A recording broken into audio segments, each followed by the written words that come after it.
کوئٹہ کے علاقے منیر منگل روڈ پر نامعلوم ملزمان کی فائرنگ سے 4 پولیس اہلکار جاں بحق ہو گئے۔ پولیس کے مطابق نامعلوم ملزمان کی فائرنگ سے 2 اہلکار جائے وقوع پر جاں بحق ہو گئے، جبکہ 2 اہلکار زخموں کی تاب نہ لاتے ہوئے اسپتال میں چل بسے۔ S S P operations Waheed Khattak کے مطابق پولیس اہلکار پیٹرول پمپ پر رکے کہ ملزمان نے ان پر فائرنگ کر دی۔ 3 بندے آئے، ان کے 2 کے چہرے ڈھکے ہوئے تھے اور تیسرا نہیں تھا، تو انہوں نے مول وغیرہ تو بندھے ہوئے تھے، وہ آئے، انہوں نے فائرنگ کی۔ ملزمان جائے وقوع سے فرار ہونے میں کامیاب ہو گئے۔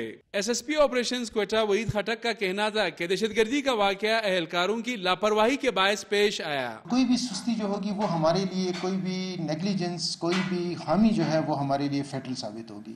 گزشتہ 1 ماہ کے دوران خودکش حملے سمیت فائرنگ کے مختلف واقعات میں بلوچستان پولیس کے 19 جوان جاں بحق جبکہ 16 زخمی ہوئے ہیں۔ دوسری جانب سبی کے علاقے مٹھڑی میں بم دھماکے کے نتیجے میں ریلوے پٹڑی کو نقصان پہنچا۔ ریلوے ذرائع کے مطابق دھماکے کے نتیجے میں 2 فٹ پٹڑی تباہ ہو گئی۔ کیمرہ مین محمد غضنفر کے ساتھ سید علی شاہ، ڈون نیوز، کوئٹہ۔